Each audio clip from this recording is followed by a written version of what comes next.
heartbeat in my chest, air in my lungs. Food to eat, got all I need, and wild jeans. I take the good. Simula nga sa jogging, tapos chinat na niya ako.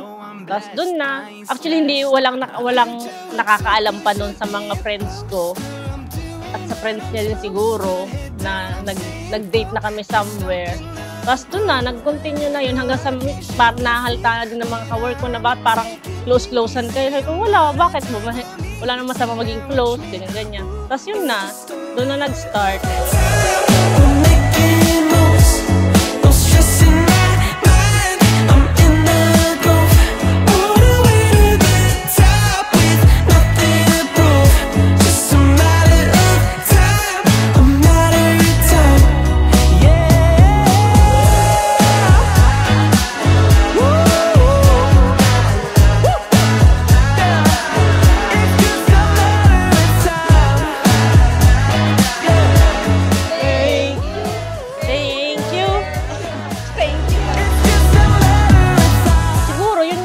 Ko unang-una kasi yung madali siyang patawanin, tapos may maano din siya yung magpatawa din siya.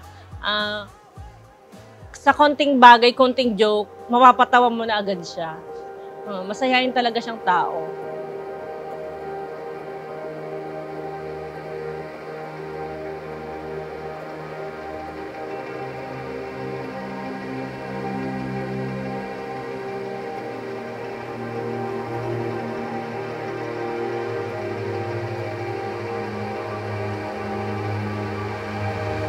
Si Sheila, mahiyain, tahimik, pero very caring naman as a person. Yep, lalo sa anak namin, sa akin.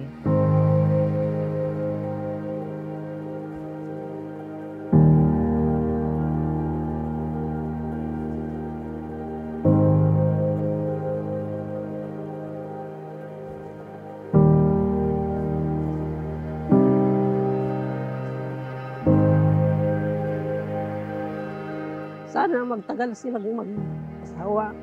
Tapos, hindi nag-aaway. Laging malusog, malakas. Ingat lagi sila. Lalo na yung anak nila. Alaga ng mabuti.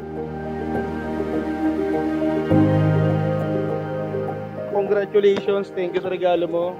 Best wishes sa inyo ni Mare. Thank you, thank you, thank you.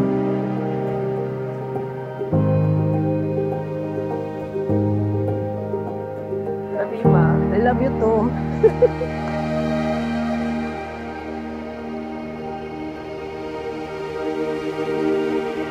Actually, yung 6 years, sakto lang. Parang away-batay kasi nga mag-asama na kami sa bahay. Away-batay, ganyan. Pero at the same time, hindi ko lang kung bakit tumagal kami ng ganito katagal at napunta kami sa ganitong sitwasyon. Pero hindi naman ako nagre-regret kasi nandyan naman siya lagi sa akin. Nakasuporta siya sa akin kung anong gusto kong gawin, kung anong mga plano ko sa buhay. Sana naman maging maayos silang dalawa. Tsaka nabigla ako sa pag-aasawa niya. Hindi ko akalain na mag-asawa ka agad. Iiyak ako. Hindi ako magsasalta. Pinagsalta mo naman ako Mahal ko naman to Lagi kami magkaaway niyan.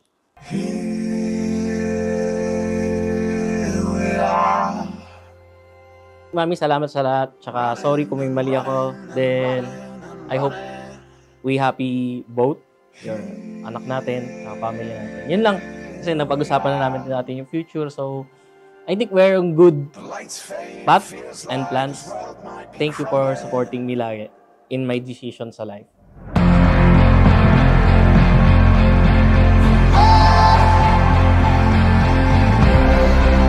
Nasa tabi niya lang ako lagi. Kung ano mang gusto niyang gawin sa buhay. Kung ano mang plano niya para sa aming pamilya.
sinabi yon, sana napaparamdam ko sa'yo ng tama at ng ayos. Alam ko naman din na mahal mo kami.